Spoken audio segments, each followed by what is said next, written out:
announcement of Tim Walz as Kamala Harris's running mate, Republicans are criticizing the pick because of who wasn't picked.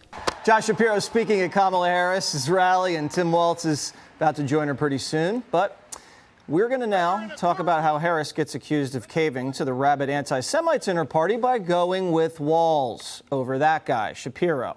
Pro-Hamas loving Democrats have been pressuring Harris to not pick the popular Pennsylvania governor, who's Jewish, and even smearing him with names like Genocide Josh. Pennsylvania Governor Josh Shapiro was on the shortlist for VP, but ultimately he was beat out by his friend and colleague, Minnesota Governor Walz.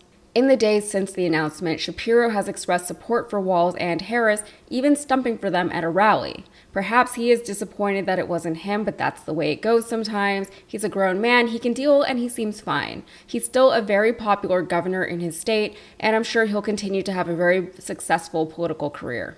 But Republicans have decided to make a much bigger deal out of this so-called snubbing than Shapiro himself is. According to Republicans, Shapiro was not chosen for the express reason that he is Jewish. You have repeatedly suggested that the only reason Kamala Harris didn't pick Josh Shapiro to be her running mate is because of his Jewish faith. Do you have any evidence to support that assertion that a person who's married to a Jewish man is somehow anti-Semitic or bowing to anti-Semites? Well, I reject the premise of the question. I did not say that that was the only reason that Kamala Harris didn't choose Josh Shapiro. So you should, take a little less DNC talking points when you ask your questions and ask a real question. They've gone so far as to call Kamala Harris, who is married to a Jewish man, an anti-Semite because she chose Walz over Shapiro. And here I am thinking that they didn't like DEI hires. They're hard to keep up with sometimes. The Republicans keep choosing attacks that either make absolutely no sense or make themselves look bad. There are plenty of things to attack Kamala Harris for. In fact, Democratic voters are way more critical of her than Republicans are. There are substantial things to criticize her for, but Republicans can't use any of them in their attacks because the things that Democrats, specifically progressives, don't like about her are the things that Republicans do like about her. For example, her past as a prosecutor and her support for Israel. Again, that's her support for Israel.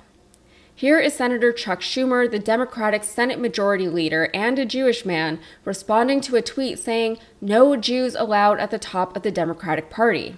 Chuck says that's news to him considering he is a Jew at the top of the Democratic Party, and it's never been a meaningful hindrance to him in his career.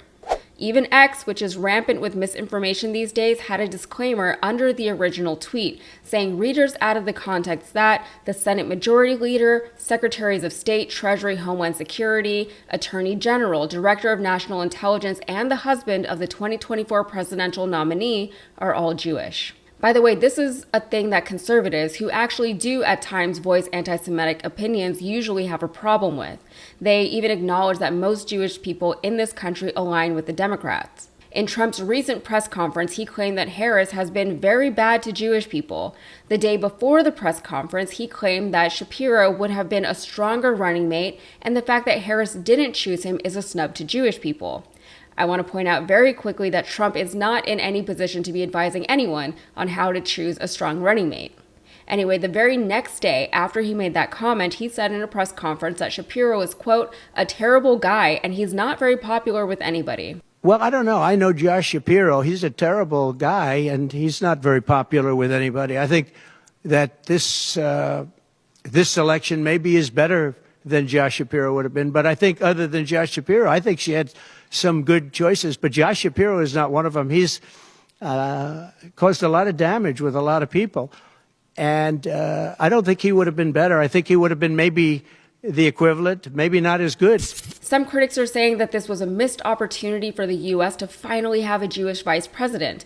Is that a thing Republicans even wanted in the first place, though? And we've almost had a Jewish vice president before. We had a Jewish running mate back in 2000. It was Joe Lieberman. He was a senator from Stamford, Connecticut, not far from where I grew up. Gore ended up losing to George W. Bush in a highly contested election that was ultimately decided by the Supreme Court, but we came extremely close to having a Jewish vice president 24 years ago. Anyway, this is also basic and dumb. Correlation is not causation. Shapiro happens to be Jewish, and he happened to also not get chosen for VP. VP. He didn't not get chosen for VP because he's Jewish. Those are two different things. That's a difference that a child can understand. But a child is different from a grown voting adult in that a child doesn't already hold strong political allegiances that can easily muddle or distort one's understanding of something. And we can pretend identity politics doesn't matter because one could argue that it shouldn't matter. But for whatever reason, it is a thing that we need to address and deal with because in such a melting pot of a country, there are still plenty of minority groups that are hoping for representation within their government. Representation doesn't always equate to positive recognition or advocacy. There are plenty of opportunistic politicians who abandon or work against their own people, but it often does. That said, it's not impossible for politicians to advocate for groups that they don't belong to. It's basic empathy and compassion, basic listening skills, and politicians should be able to do that. But the key word there is should, and there's a big real-life difference between what should happen and what usually does happen. The real-life difference is the humanity of it all. Humans run this government, and humans are human. We are fallible, but we can learn. Shapiro was not a popular choice among many Democrats and progressives because of his attitudes towards Israel and the Palestinians. That's a major issue facing the Democrats in this election cycle because unlike the Republicans, the Democrats and Democratic voters are split on how Israel should be dealt with. But Shapiro isn't even on the ticket. He's not even in Congress. So there's no real reason to continue discussing him in this capacity. Harris is at the top of her ticket, so her position on Israel and Palestine is the one that should be scrutinized. So far, her rhetoric on the issue has offered more compassion toward the Palestinians than we'd seen from President Biden, but that is an incredibly low bar. I'm not trying to give her credit for acknowledging that Palestinians are people. However, she has reiterated her view that Israel has a right to defend itself, which is certainly not encouraging. That said, progressives are frustrated, and trust me, I understand this because it feels like we're stuck having to constantly settle for political candidates who support and enable things that we feel are wholly unacceptable. Apart from voting third party, which is arguably a bad political strategy, we as voters are left with very few real options. When both parties are beholden to Israel and AIPAC, it feels like a helpless situation. But I will say that while Kamala's more recent vows of support for Israel have been heartbreaking, they weren't unexpected. She has to say those things. We knew she was going to say those things. She's running a presidential campaign.